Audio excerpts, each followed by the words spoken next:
4 additional officers also being hailed heroes tonight for their actions the day Sergeant Hooser died. The specialist Lindsay Arentz joins us live now with their story. Lindsay?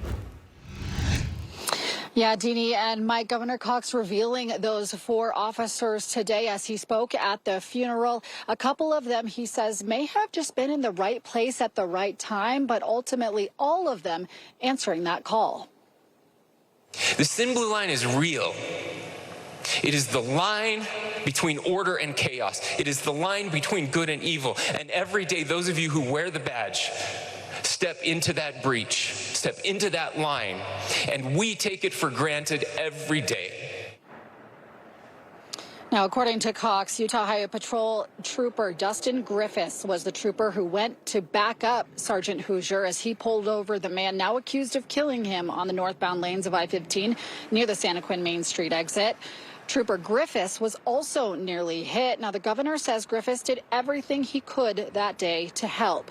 Now, while that was happening in Utah County, hundreds of miles away in the Uinta Basin, the governor recounts Trooper Brock Lewis from UHP and Corey Reed from the Roosevelt Police Department who were having breakfast, only to race out after hearing the statewide calls about a fallen officer.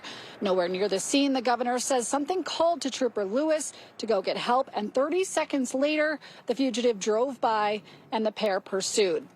Then UHP Corporal Scott Major racing in at speeds over 100 miles per hour, a pit maneuver, eventually stopping the suspect. But Governor Cox says these officers saved lives that day. And I pray that today will be a reminder to every one of us to not take it for granted. I pray that we will learn that lesson, that other families don't have to suffer as this family is suffering today.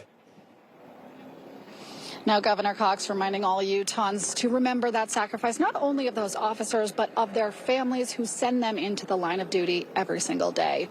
Reporting live, I'm Lindsay Arentz. Guys, I'll send it back to you. Lindsay, that's an important message. Reminder. Thank you. Our coverage of fallen Police Sergeant Bill Hooser continues both on air and on our digital platforms. For more, you can head to KSLTV.com to read all of our stories, and you can also download the KSL Plus app on your smart TV, Apple or Android device for free.